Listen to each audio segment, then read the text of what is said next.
In 1941, a widow named Eleni Papadimitriou in Athens watched her weekly food allowance drop to the equivalent of 11 cents. She boiled whatever grew between the cobblestones in the courtyard, strained it through cloth, and called it dinner. That meal is number 7 on this list. A retired dockworker in Thessaloniki that same year ground something he'd collected from the forest floor into a flour so dark it looked like ash, and baked it on a clay tile over a single candle. That is number 9. Number 4 was eaten by mothers, who sent their children to bed first so they wouldn't have to watch.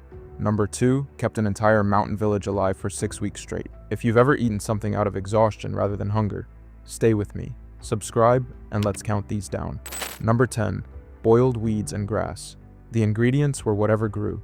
Dandelion leaves, clover, shepherd's purse, dockweed, anything green that came out of the ground before it was eaten by someone else. You pulled it, rinsed it in cold water, dropped it in a pot, and boiled it until the bitterness softened into something almost edible.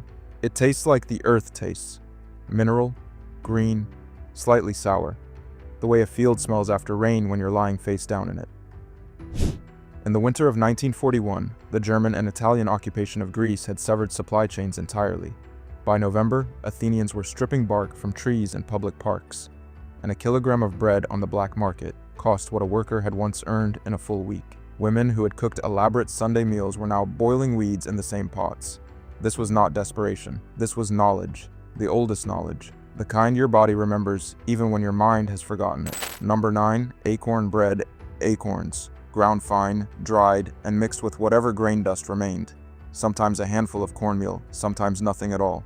You soaked the ground acorn meal overnight to leach out the tannins, dried it again, then shaped it into flat rounds and cooked them directly on a hot stone or the bottom of a dry pan. The bread is dense, slightly bitter, with a wood smoke undertone that stays on the back of your throat long after you've swallowed. In the villages of the Peloponnese, in the mountains above Kalamata, families who had lost their olive groves to requisition orders turned to the oak forest instead. Acorns were free. No one had come to take them yet. This bread meant the forest was still yours. Number 8, chestnut porridge. Dried chestnuts and water, sometimes a pinch of salt if you had it. You cracked the chestnuts, dried them by the fire until they shrank and hardened, then boiled them long and slow until they broke down into a thick, starchy paste. It smells like autumn when it cooks. Warm, faintly sweet, something like the memory of a better season. Chestnut trees grew across the mountain villages of Epirus and Macedonia, and the families who lived near them had something the cities did not, a calorie source that required no money. During the Great Famine, a single bag of dried chestnuts, worth perhaps 2 drachmas before the war, was traded for items of desperate value. This porridge was the difference between a child who made it through the winter and one who did not. There is something that happens when you've been eating alone long enough. You stop setting a place. You eat over the sink, or standing at the counter, or sitting on the floor because it doesn't seem worth it to pull out a chair for just you. People who study poverty and food insecurity have a name for it: meal skipping, food avoidance. But those names miss what it actually is, which is grief taking the shape of an empty table. The people on this list didn't have the luxury of skipping. They cooked because the alternative was worse. There's a kind of courage in that, a refusal to disappear, even when the meal was only weeds, even when no one else was at the table. Number 7, boiled nettles with vinegar nettles, water, and a splash of wine vinegar, or lemon juice if a tree somewhere still had fruit.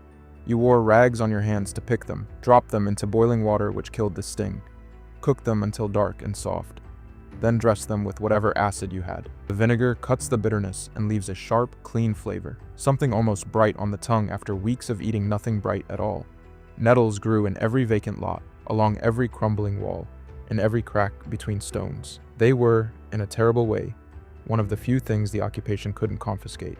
In Athens alone, it is estimated that over 100,000 people died of starvation between October 1941 and the spring of 1942. The people who survived often survived on exactly this. This meal was not a recipe.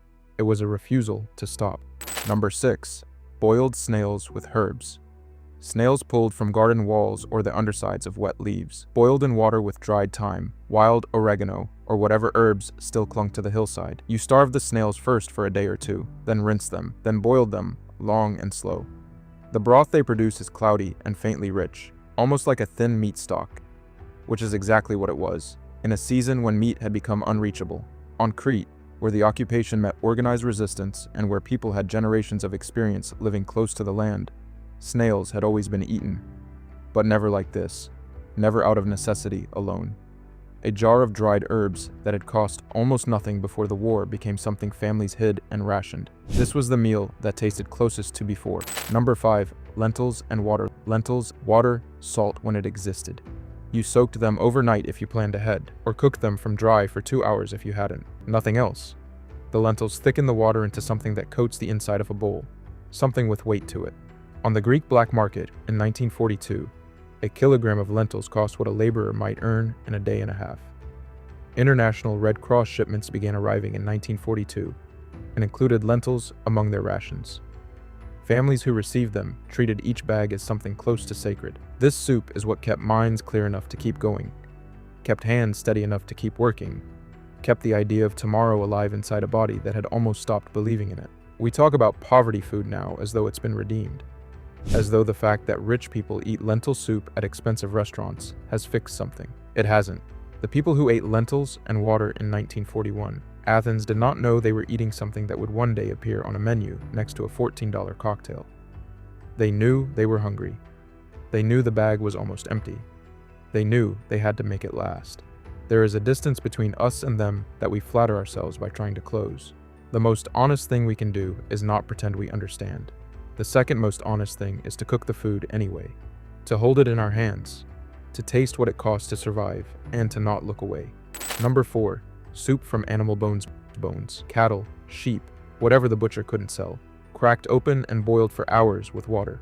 Sometimes a dread onion skin, sometimes nothing. You cracked the bones yourself against a stone to expose the marrow, then simmered everything until the water turned gold and smelled like something that used to be food. In 1941, butchers in Greek cities began selling bones they previously discarded. By winter, even those were rationed. A handful of bones cost 3 drachmas in November. By January, the price had tripled. Women stood in queues at first light to get them.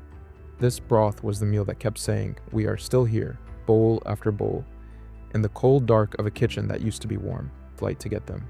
This broth was the meal that kept saying, "We are still here," bowl after bowl, in the cold dark of a kitchen that used to be warm. Number 3. Dried figs with barley. Dried figs, cracked barley grain, and water. You soaked the figs until soft, cooked the barley until it bloated and split, then ate them together, sweet and starchy, and filling in a way that surprised you. Figs dried on rooftops in September were stored through the winter across rural Greece and in the villages of Laconia and the Mani Peninsula.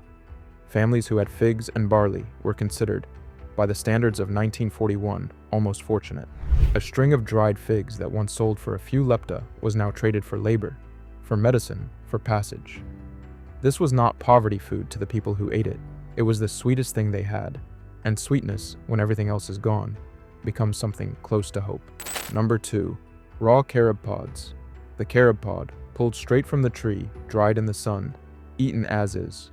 No preparation, no fire, no water. You bit through the leathery outer shell into something dense and sweet and slightly dusty, like chocolate that has forgotten what it was trying to be. Carob trees grow across the Greek islands and southern mainland, and during the occupation, they became the difference between a village that survived and one that didn't. Children carried carob pods in their pockets the way other children once carried sweets. On Crete in the winter of 1941, carob was called black gold. No price was put on it because no one could afford to buy it, and no one was willing to sell. The hardest part isn't the hunger. People who've been through real scarcity say this, again and again. The hardest part is the silence where the abundance used to be. The kitchen that used to hold 6 people and now holds 1. The habit of cooking more than you need, broken. The memory of a table that was full, sitting inside a table that is empty. These meals, these 10 things people ate when there was nothing else, they are not just history. They are the proof that people kept going when going made no sense. That is the only thing worth knowing about them. Number 1. Mashed dried corn cobs. The corn cob, stripped of its kernels, dried, then ground into a coarse grit and boiled with water into a paste. Not the corn itself, the cob, the part that was always thrown away. You ground it between stones or against a rough wall until it became something almost like flour, chalky, barely sweet, with an aftertaste like dried grass. In the mountain villages of Thessaly and the Pindus range, when even the lentils were gone and the chestnuts had been eaten and the nettles weren't growing yet, people turned to what they had thrown away the harvest before. A family that had saved their dried cobs survived the winter. a family that hadn't had nothing. This meal is the absolute bottom of the list, and the absolute proof that survival is not about having enough. It is about refusing to believe that what you have is nothing. This week, make one of these. Just one. Pick the nettles if you can find them, or the lentils if you can't. Sit at the table, not the couch, the table. Set a place. Use a bowl you like. Eat it slow, with the kind of attention you give to something that costs someone everything. And then tell me in the comments, could you eat the mashed corn cob, or does the soup from bones feel like the harder ask? These meals weren't about what people lacked. They were about what people refused to surrender. That word is dignity. That is the last word.